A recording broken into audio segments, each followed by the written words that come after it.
Hello বন্ধুরা, আমি দীপ আর আপনারা দেখছেন ইন্ডিয়ান ডিফেন্স নিউজ বাংলা।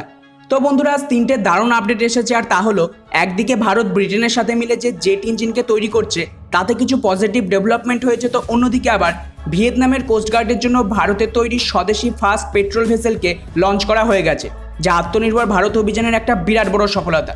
আর তার সাথে এবারে ভারত ও জাপান মিলিতভাবে কিভাবে এক দারুণ পরিকল্পনার উপরে কাজ করছে, যা ভারত মহাসাগর রিজিয়নে চীনের সাবমেরিনের প্রতিটি মুভমেন্টে ভারতের নজর থাকবে।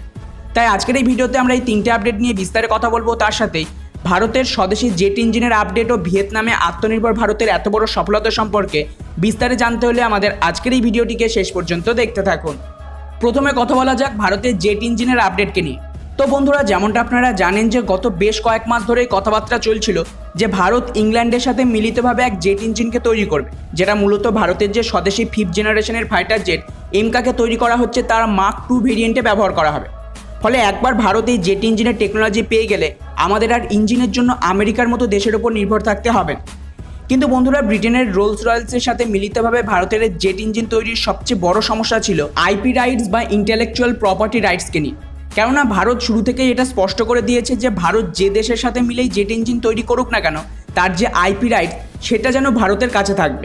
আর হ্যাঁ, এখানে যারা আইপি রাইটস কি জানেন না তাদের জন্য একটু বলে রাখি যে যখন কোনো টেকনোলজিকে দুপক্ষ যৌথভাবে তৈরি করে, তখন যার কাছে ওই টেকনোলজির আইপি রাইটস বা ইন্টেলেকচুয়াল প্রপার্টি রাইটস থাকবে, সে ওই টেকনোলজিকে নিজের ইচ্ছা মতো যে কোনো দেশকে এক্সপোর্ট করতে পারবে বা সেটাকে নিজের প্রয়োজন মতো ব্যবহার বা সেই টেকনোলজিকে মডিফাই করে নতুন কিছু ডেভেলপও করতে পারবে।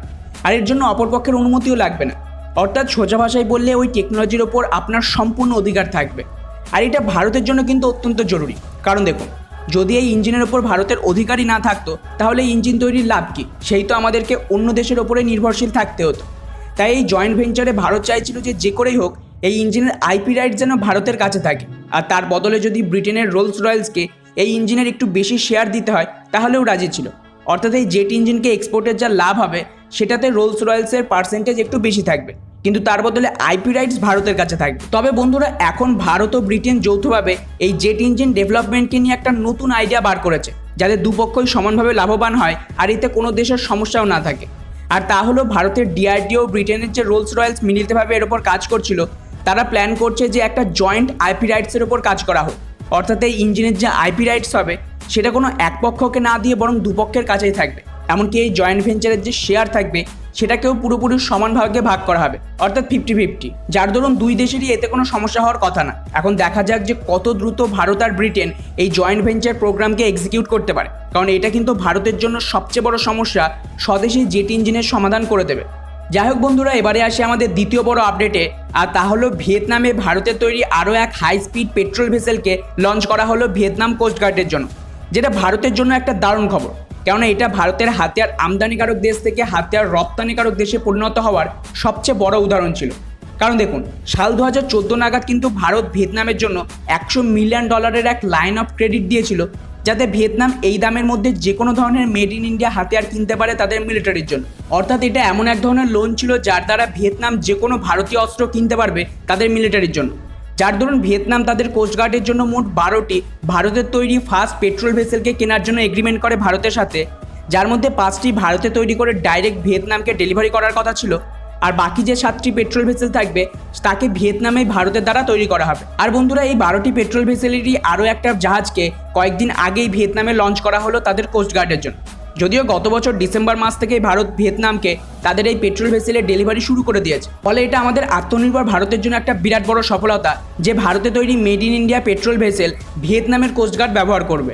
যাই হোক বন্ধুরা, এবারে আসে আমাদের শেষ সবচেয়ে বড় আপডেটকে নিয়ে, আর তা হলো এবারে চীনকে প্রতিহত করতে ভারত ও জাপান যৌথভাবে আর ভারতের আন্দামান ও নিকোবর দ্বীপপুঞ্জে একাধিক প্রাকৃতিক এয়ারক্রাফট ক্যারিয়ারকে ডেভেলপ করছে, যা চীনের নৌবাহিনীকে কাউন্টার করার সাথেই এখানে চীনের প্রত্যেকটা মুভমেন্টে ভারতের নজর রাখবে।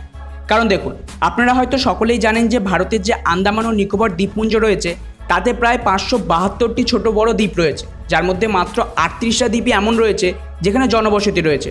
ফলে বন্ধুরা, এই দ্বীপগুলো কিন্তু ভারতের জন্য এক প্রাকৃতিক এয়ারক্রাফট ক্যারিয়ারের মতো কাজ করতে পারে, যার সাহায্যে পুরো রিজিয়নে ভারত নজরদারি চালানোর সাথেই নিজের দবদবাকে আরও বেশি মজবুত করে অনায়াসে চীনকে কাউন্টার করতে পারে।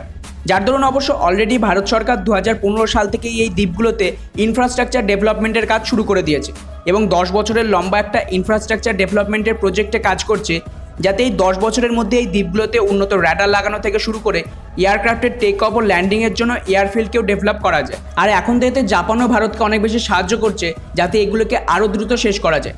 যার দরুন গত মাসেই জাপানের দ্বারা $36 মিলিয়ন গ্রান্ট দেওয়া হয়েছে ভারতকে, যাতে সাউথ আন্দামানে পাওয়ার গ্রিডকে আরও বেশি আপগ্রেড করা যায়। এমনকি সাল 2018তে তো অলরেডি ভারত এই দ্বীপগুলোতে হাই স্পিড ইন্টারনেট পৌঁছানোর জন্য 2300 কিলোমিটারের আন্ডার ওয়াটার কেবলকেও সেট আপ করে ফেলেছে, যাতে সেখানে বর্তমানে হাই স্পিড ইন্টারনেটও অ্যাভেলেবেল রয়েছে।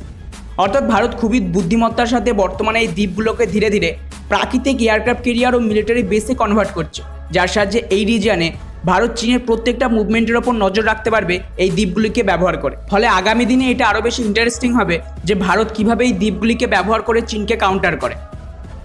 ওকে বন্ধুরা, আমাদের আজকের ভিডিওটি এই পর্যন্ত। বাকি ভিডিও ভালো লাগলে অবশ্যই লাইক করে বন্ধুদের সাথে শেয়ার করো, আর যারা এখন আমাদের চ্যানেলটিকে সাবস্ক্রাইব করনি তারা প্লিজ চ্যানেলটিকে সাবস্ক্রাইব করে পাশে থাকা বেল আইকনের অল অপশনটিকে ক্লিক করে রাখো, যাতে আমরা যখনই কোনো ডিফেন্স রিলেটেড ভিডিও আপলোড করব তার নোটিফিকেশন সবার আগে পৌঁছে যায়। জয় হিন্দ।